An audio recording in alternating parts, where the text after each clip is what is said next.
ရပါတယ်ဟုတ်ဒီဆုံးဖြတ်လို့တာကကြတော့ဒီပါဒီမှာရှိလိုက်တာလည်းမဟုတ်ဘူးဒီကိုတိုင်းတာလေးဒီကဒီပါဒီကလောကရှောက်ဖို့ခံဖို့လို့ခေါ်တာရှောက်ဖို့လို့ကအတိုင်းတာကိုခံဖို့အပြောင်းလဲလို့ဆိုပေါ့အတိုင်းတာပြောင်းလဲလို့ရှင်ဆိုတော့ရှိတယ်ဒါလည်းရှိတယ်ယူလို့ရှိရင်သူကဘယ် point နေစပြီးတော့လေအချုံချင်းလောက်ပါလေ point လေး base point လေးသတ်မှတ်ပေးရတာဟုတ်တော့ဒီအောက်ကနေကလေးချလိုက်တယ်ဆိုလို့ရှိရင်လေသူက scale အချုံချင်းလောက်တဲ့နေရာမှာအောက်ကနေစပြီးတော့အချုံချင်းဖြစ်သွားတာဒါကတော့အရေးရောမကြည့်ပါဘယ်ကနေအချုံချင်းလောက်တူပါပဲဒီအလေကနေကလေးချရမယ်ဆိုတော့အလေကနေ scale လေးကစချုံချင်းဖြစ်သွားဒါအရေးရောမကြည့်ဘူး base point အဓိကတော့ SC နဲ့သုံးရတယ် shortcut က SC နဲ့တာအဲ့မှာလည်း scale ထည့်လို့ရတာပေါ့နော်ဆရာဒီလိုဆိုဒီမှာမြန်မှန်းနေတော့လည်းရတယ်ဒီမှာဟိုတေးသေးလေးဆိုရင်ဒီလောက်တေးလေးတက်ချရရတယ်ဒီမြန်မှန်းနေကိုလုပ်လို့ရတယ်ဒါမြန်မှန်းနေမဟုတ်ဘဲနဲ့သူကဒီပုံလေးကိုနှစ်ဆကြည့်ချင်တယ်ဆိုရင်သူက2 enter ထည့်လိုက်2 enter 2 enter ထည့်ရင်တော့နှစ်ဆကြည့်တော့အဲ့လိုဟုတ်တော့နှစ်ဖြစ်တော့နှစ်ဆဆဲရတဲ့ object တွေနှစ်ဆလိုက်ကြည့်လာဒီလိုလေးကြောက်တယ်ဒီလိုကတမူလေးနဲ့ဖြစ်စေပြလာ20ပတ်လေလို့20ကပါစေ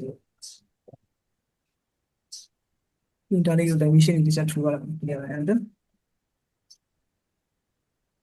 ဒီကောင်လေးကို ski ချက်မထားတော့ခုနလိုပဲပေါ့နော်ဒီမှာကိုစိတ်ကြိုက်ချက်လိုက်ရတယ်အဲ့တော့ဒီမှာကိုချက်ချက်တမိုးတွေကလိုက်ပြောင်းနေ dimension တွေထူလာရဲဆိုတော့ဟုတ်အဲ့ဆိုဒီမှာ3စားချက်ကို3အန်းခေါ်လိုက်အဲ့ဆို20 3စားဆိုလို့ရှိရင်60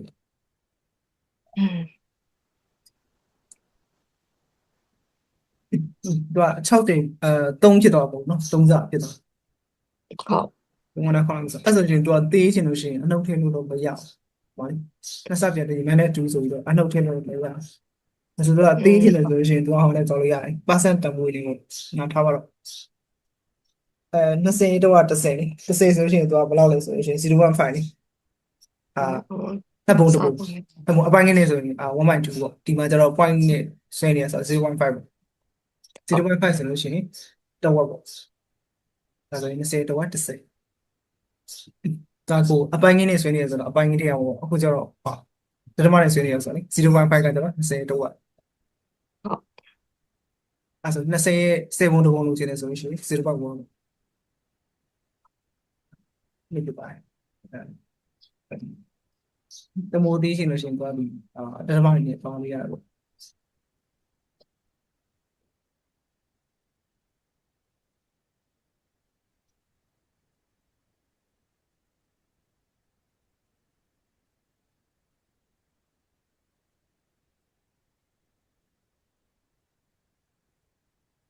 ဟုတ်ကဲ့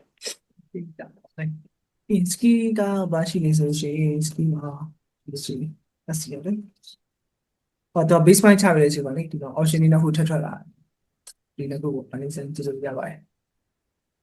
ဒါကြတော့ဘယ်လိုသုံးလဲဆို copy ကကြတော့ဟော rotate မှာလည်းတော့ပါတယ်ဒီမူရင်း object လေး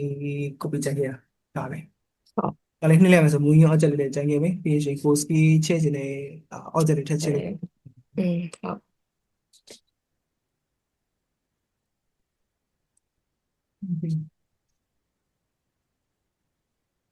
ဟုတ်ဒီနေ့လည်းဆိုရင်မူရင်း object ချခဲ့ပြီးတော့ ski ချလို့ရအောင်ဒီနောက်တစ်ခုကျတော့ sensor ကကျတော့ဘယ်လိုသုံးလို့ရလဲဆိုလို့ရှိရင်ဒီလိုသုံးရဆိုကြတော့ lining တစ်ခုတော့ inference ဆိုလာတရားကြတော့ဆက်လာဒီကောင်ကို SCM တာပေါ့ this point ချရတဲ့အချိန်မှာလေဒီ sensor ဆိုတဲ့ကောင်လေးပေါ်လာတယ် reference ဒီကောင်လေးဟော routine မှာလေးပါနေမှတ်မိတာတော့မသိဘူး routine မှာလေတခြား point တစ်ခုဟုတ်ပါတယ် reference ယူပြီးတော့လှည့်လိုက်တာလေအဲ့လိုပဲဒီကောင်လေးတခြား point ကို reference ယူပြီးတော့ဒီ ski ချုံချင်လုပ်လို့ရတယ်ပေါ့ဟုတ်ပါအဲ့ rotate တော့လည်းကိုလှုပ်ချင်တဲ့ object လေလှည့်ချင်တဲ့ object ကိုအရင် first point နဲ့ second point သတ်မှတ်ပေးရတာလေအဲ့ဒီမှာလည်းတူတူပဲဟုတ်ကို ski အချုံချင်းလှုပ်ချင်တဲ့ object ကို first point နဲ့ second point သတ်မှတ်လိုက် first point နဲ့ second point သတ်မှတ်လိုက်ဒီ object ကိုသူကအချုံချင်းလှုပ်မှဆိုပြီးပါတယ်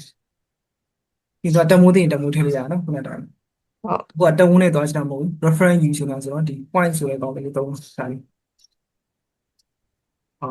point ဆိုတဲ့ကောင်သုံးပြီးတော့ကို reference ယူချင်တဲ့ object ရဲ့ first point နဲ့ second point သတ်မှတ်ပေးလိုက်အဲ့ဆိုရှင်တော့150ဖြစ်သွား အဲ့ဆိုဒီကောင်150ဆွဲတော့ဒီကောင်နဲ့တူတူဖြစ်သွားလို့စမ်းကြည့်ပါလားလေတော့ချလိုက်တော့ကွက်တူ ဟုတ် ဒီကောင်လေးတစ်ဆက်စမ်းကြည့်လိုက်ပုံနေပါလိ insert ထည့်ပြီးတော့လေအဲ့လိုပုံနေရဲ့ speed အချုံးချက်ကိုအတိအကျထားချင်တယ်ဆိုလေ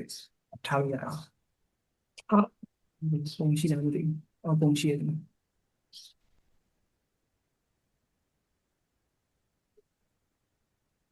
အဲ့ပုံရှိတယ်အဲ့ဒီကောင်လေးတစ်ဆက်ပြတယ်အဲ့ကောင်စမ်းလို့ရလားစမ်းကြည့်ပါ reference ဟုတ်ကဲ့ဟုတ်ကဲ့ခဏလေး တက်စမ်းရတယ်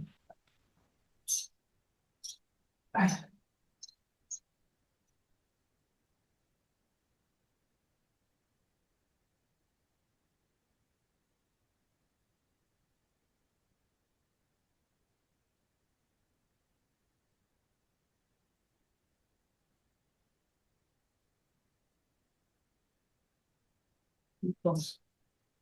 ဒီကောင်ဆိုရင်ဒီကောင်နော်အစီရတာ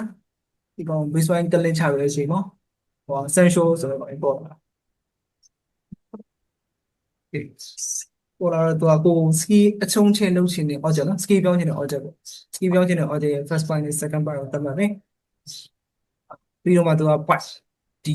ဘာလို့ point ရေးရဆိုရှင် point တစ်ခုကို reference ယူပြီးတော့ point ဆိုတာယူလိုက်တယ်ဒီကိုယူရှင်တဲ့reference ယူရှင်တဲ့ကောင်ရဲ့ first point နဲ့ second point သတ်မှတ်လိုက်ရှာအဲ့ဆိုဒီတိုင်း reference ယူလိုက်တဲ့ object တိုင်းဒီ ski ပြောင်းမှာ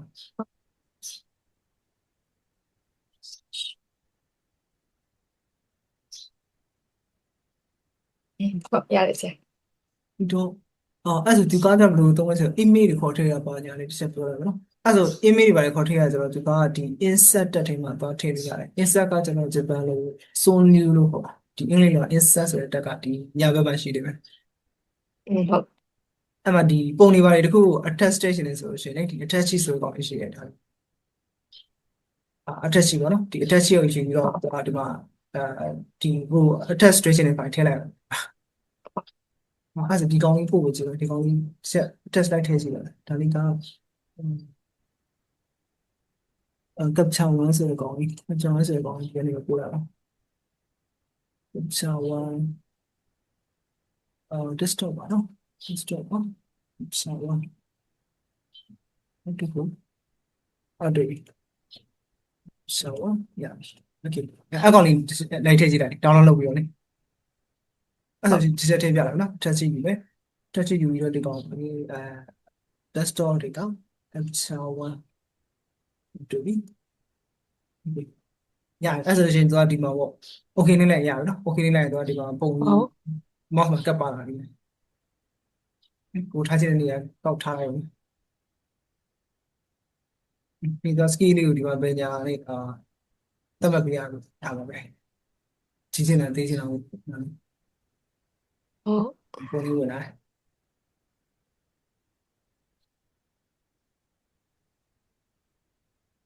အဲ့လိုလေဒီ image file ကိုဒီဗာလေဒီဗာလေ AutoCAD နဲ့ပေါ်ထည့်ဟာတောင်းတော့ ဟုတ်ကဲ့ဟုတ် အဲ့မှာလေခုန skill တွေကိုဘယ်လိုသုံးလို့ရဆိုဒီ image file တွေပါတယ်ကွာလေထပ်ဆွဲတဲ့အခါမှာဆိုရင် skill တိကျထပ်ဆွဲခြင်းတော့သုံးလို့ရတယ်လို့ဆိုတော့960နဲ့1250နဲ့ပေါ့တော့ပါလေဒီဘာဒီကေခေါ်ပြီးဒီဘာဒီကေကိုလည်းဟောလို့လာ3830ဟုတ်အဲ့ဆိုဒီပုံလေးကိုလေဒီလောလောဆယ်ဒီမှာဒီပုံလေးဝင်လာအတိုင်းတာဘယ်လောက်မှမသိဘူးလေတော်တော်ဒီဒါကြတော့ပုံလေးမှာတိုင်းတာလေတော်တော်ဆိုတိုင်းတာမဟုတ်အဲ့ဆိုဒီပုံလေးမှာတိုင်းတာနဲ့ AutoCAD မှာအတိအကျလုပ်ချင်တယ်ဆိုဒီလိုဆွဲလို့ရတယ်နော်3830ဆို3830ကိုဆွဲလိုက်ဟုတ်ပြီ3830ဘယ်လိုစစ်တာအဲ့တော့ဒီအော်ဟုတ်တယ်နော်ဒီတော့ဒီစက်တိုင်းကြည့်လိုက်ဒီဆုံးတယ်ဟုတ်တယ်နော်အခုခုနဆွဲတဲ့2030ဆွဲနေရဆိုတော့ဒီကောင်3000ကျော်ဆိုတော့အကြီးဖြစ်တော့ဒီကောင်လေးက2030ဆွဲနေရဆိုတော့ဒီဟုတ် အဲ့ဒါဒီလိုလုပ်လို့ရတယ်အမှ ski လုပ်တဲ့အခါမှာလေ SC enter လုပ်လိုက်ဒီပုံလေးကို3830အတိလိုချင်တယ်ဆိုလို့ရှိရင်ဒီပုံလေးကို baseline တက်မှတ်လိုက် baseline တက်မှတ်ပြီးတဲ့အချိန်မှာဆိုလို့ရှိရင်ဒီကောင်ကိုဒီမှာ sensor လေးယူလိုက်ရတယ် sensor လေးယူပြီးတော့ဟို3830ဖြစ်စတဲ့ object ရဲ့ first byte ပေါ့နော် first byte ကဒီမှာ ဟုတ် ဒီနေရာလေးပေါ့နော်သူက point ထောက်လို့တော့မရဘူးလေနည်းနည်းတော့မှန်ပြီးချပါဒီကောင် first ဟု byte တ် ချလိုက်ပြီဒီကောင် second point ချလိုက် อืม second point ချပြီးတော့မရသေးဘူးနော် second point မချသေးဘူး second point ကလေးချမယ်ရတယ်နော်ဒီ second point ချသွားဆိုရင်ဒီကောင်လေးကိုဘာလုပ်ချင်လဲဆိုလို့ရှိရင် point တစ်ခုနဲ့ reference ယူချင်တယ်ဒီ point နဲ့ reference ယူချင်ဆိုရင်ဒီ first point နဲ့ဒီ second point နဲ့ reference ယူလာမယ်ကလေးချပြီ second point ဒီကောင်နိတမယ်ရှိတယ်နိတမယ်တက်မှတ်လိုက်ပြီဟောရတယ်ရှေ့ ဟုတ် အဲ့ကြဒီအော့ကြလေးကိုထည့်လိုက်တဲ့ပုံက ဟုတ် ဒီကောင်းလေးလုံးဝကွက်တီနေပါဖြစ်တော့ပေါ့အဲ့ကြထပ်ဆွဲတဲ့ခါမှာလို့ရှိရင်လုံးဝ ski side ထပ်ဆွဲလို့ရတယ် ဟုတ် အဲ့လိုမျိုးလေးရဆိုတော့ရတယ်ဟောဆိုလိမ့်ချာဟုတ်ပြီအဲ့လုံးဝကွက်တီပဲ อืมဟုတ် အဲ့လိုဒီပြင်ပပုံတွေပါလို့ဒီအဒီကြဖြစ်နေတဲ့စီးပါမှာဆိုရှင်ဆိုတော့ reference ပြီးတော့ဒီ AutoCAD object နဲ့ချိန်နေရရတယ်အဲ့ဆိုဒီမှာ3830 ဟုတ် ကွက်တီဖြစ်သွားတယ် ဟုတ် ဒါတော့ copy လုပ်ဆက်လိုက်ရဆိုလို့ရှိရင်လည်းဒီကောင်စတော့ဆက်တယ်လို့အဲ့ဒါဒီကောင်ကထပ်ဆွဲသွားလို့ရတယ်ဆိုတော့ချိန်မျိုးလို့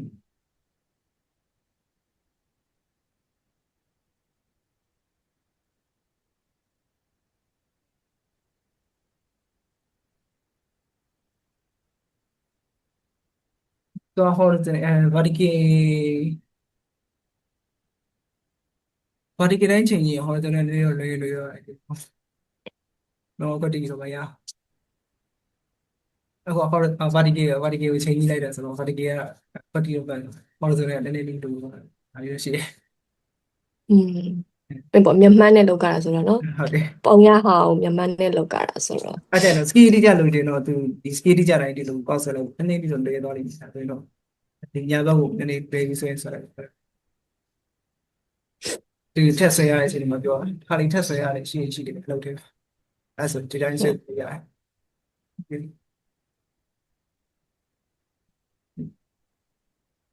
အဲ့ဒါဒီပြင်ပ object တွေကိုဒီခု AutoCAD